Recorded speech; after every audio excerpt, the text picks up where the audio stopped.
guys, welcome back. My name is Sari. If you are over here from my Instagram account, hi, welcome. I run Not Sorry Art. That's where I post all my art and my teaching and all things art related. And yeah, I make these videos to kind of answer questions. And one question I get a lot is how I balance being a mom with being an artist. I have a just turned 5-year-old and a 3-month-old. So I've kind of got the ends of the spectrum. And yeah, I thought I could give off some advice. And full disclosure, I actually filmed this video last week-ish, and I did the whole thing, but I kept having this like anxiety come up, which I don't usually have a lot of like mom guilt, but I kept finding myself being really nervous with what I was saying, or like, ooh, that could be interpreted this way, or someone could think I'm a bad mom because of this. And so while mom guilt is something I don't typically suffer with, I realize that when you put how you are coping with parenthood out there, there's just a lot of judgment in the world, and it just sort of caught me off guard. So I regrouped, I watched over the film, I took some notes, and yeah, I'm here, hopefully a little more concise ideas. But one thing I wanted to say is sort of a disclosure that I'm one person, I parent the way I parent, and that's going to be different from how you parent, and that's great. We need every kind of different parent in the world because no two humans are alike. So I'm saying this sort of as a way to say I found some peace with how I'm parenting and balancing that with being an artist, but I am so far from perfect or have things down well. I'm constantly trying to grow. So disclaimer that I'm a flawed human giving the best of my advice that I can offer, but I'm just that, a flawed human. So take everything with a grain of salt. I'm mostly saying that for myself so that whenever I look back over things, I don't cringe as much. But yeah, anyways, so the first thing that I found was a theme.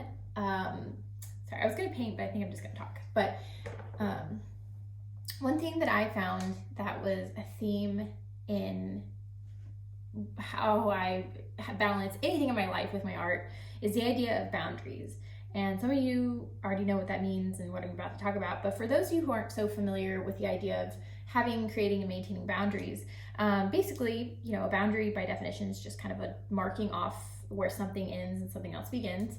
But it's the idea that in order to protect my creative practice, I have listed out things that I will and will not do to maintain that space. So, you know, the most obvious example in regards to being a mom is, you know, when I started this account, is I always said, I'm going to take one of my son's nap time and I'm not going to do any housework. I'm not going to do anything other than just paint. I'm going to make sure that I have that space to paint. Another boundary is to say that even if my husband says, hey, let's go do this other thing, and maybe it sounds more fun, or like I think it would, you know, be better in some way, that I am going to protect my art, and I trust myself enough to say that because my art is something I need to be a whole person, I'm going to say no to things.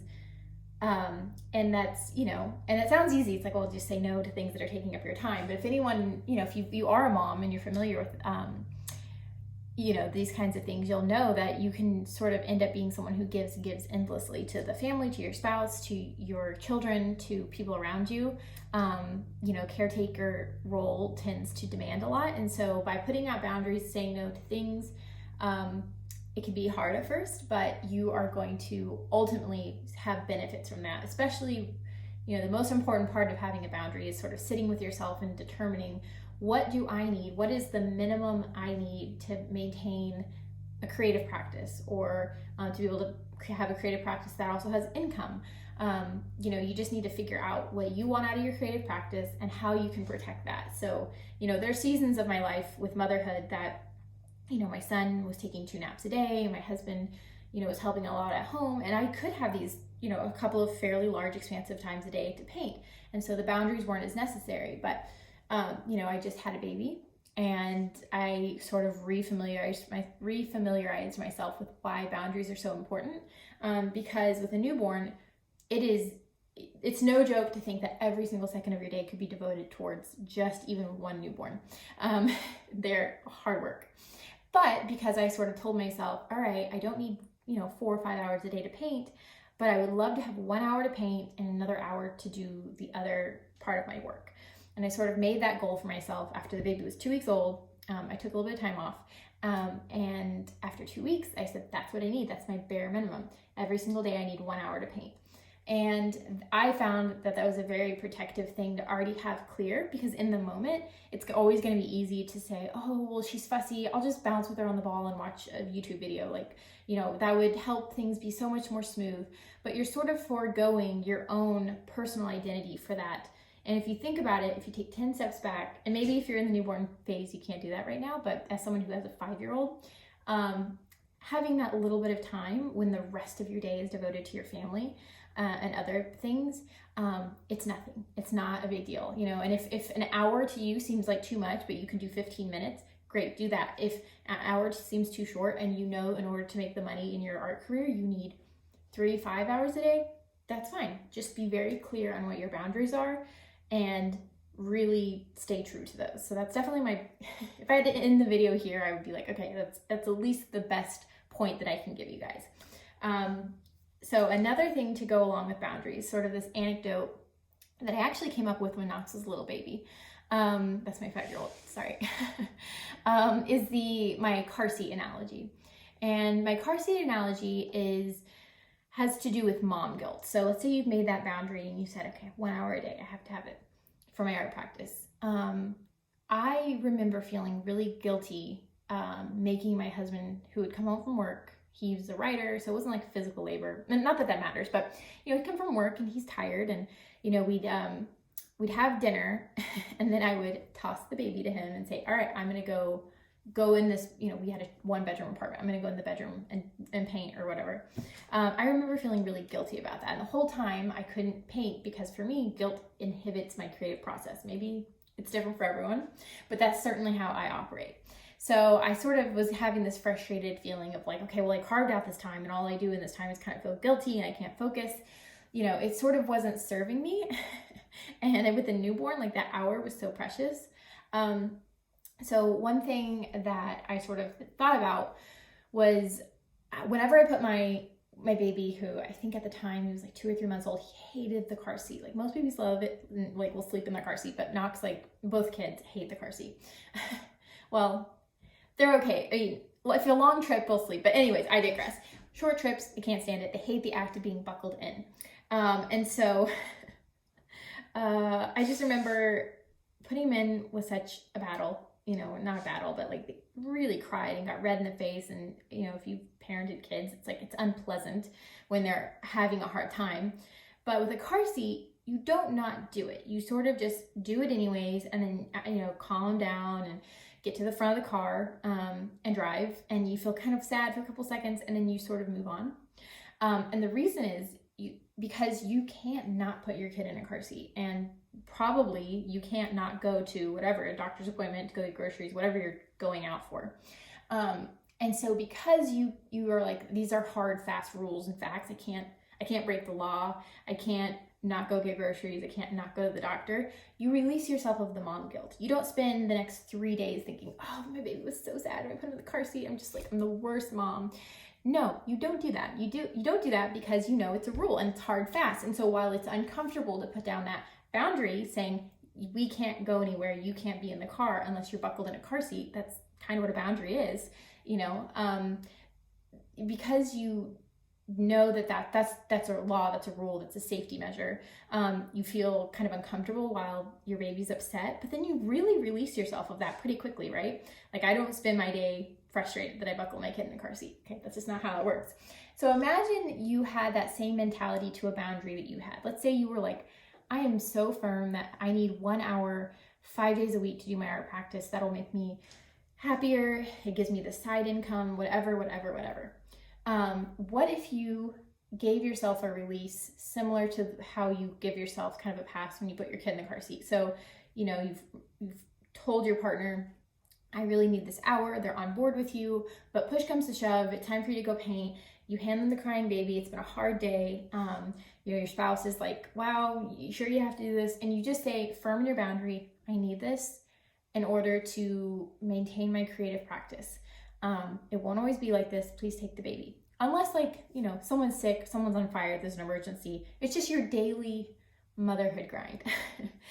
What if you took that discomfort and released it as quickly as you do the discomfort of buckling your kid in a car seat when they don't want to? You just sort of center yourself, say, this is for the best. I have to have this creative practice and let go of the guilt.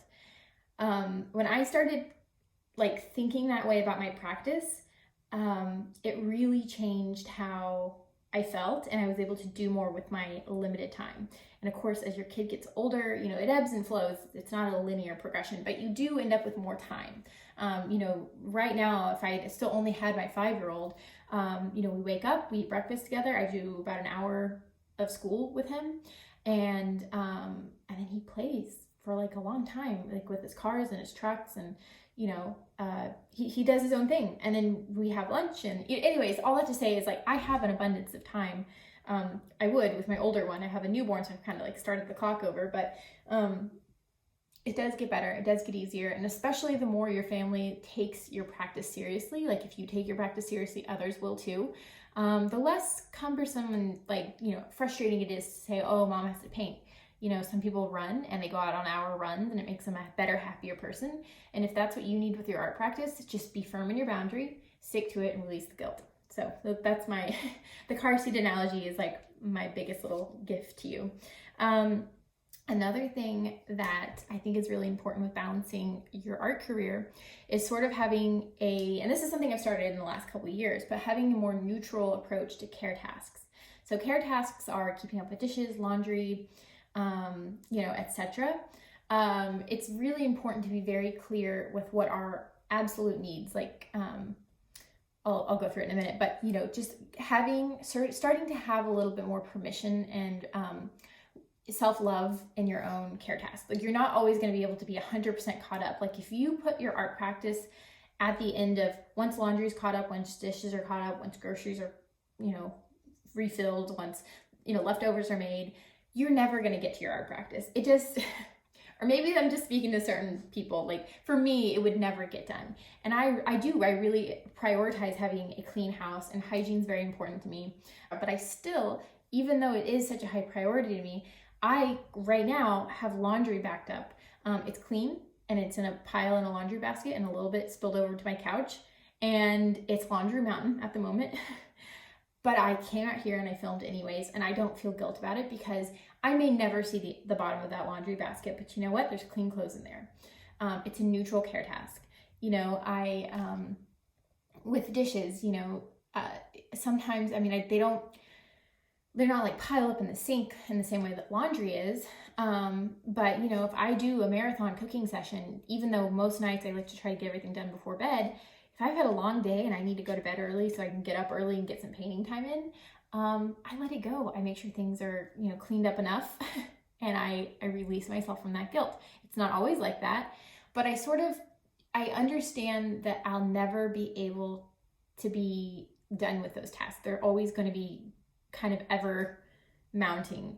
And I find, again, with boundaries, be clear on what I will not, you know, things that you will not negotiate on. Like my kids have to be clean. They have to, you know, bathe at a certain interval, and I have to keep their nails short at a certain interval. Like those are like must-haves for me. But things like laundry and, you know, certain other cleaning things, like right now our house, all my corners of my house have dust bunnies. Like I vacuumed this morning, I did the best I could, but like I could only vacuum the living room and the rest of it had to go. My vacuum is in my house right now, sitting in the middle of my living room. I hope I get to the rest of the house before today's over, but I didn't let it keep me from this because this is important to me. And even if this wasn't my income and my art wasn't my income for a long time, it would still, it wouldn't over prioritize this. Like this is just too important to me. And I know, I even just as I said that kind of got like a little bit anxious because I understand that there's this idea what's like, well, their kids deserve X, Y, Z. And certainly I feel that way too. I feel like my kids deserve the best, but you have to remember that sometimes showing up as the best mom means taking a break from laundry and going and refilling yourself. And just remember that. And if you have to write that down somewhere, do it, because that's a very easy thing to lose sight of. In fact, when I'm not feeling my best, taking care of myself is often the first thing to go. And I'm really trying to fight that. I don't think it's healthy. I don't think it's good for my kids. And, you know, at the end of the day, I was someone's daughter too, and I deserve to have a happy life. And, you know, I think I can do that while having happy, well cared for, loved children. So that's kind of how I feel about it.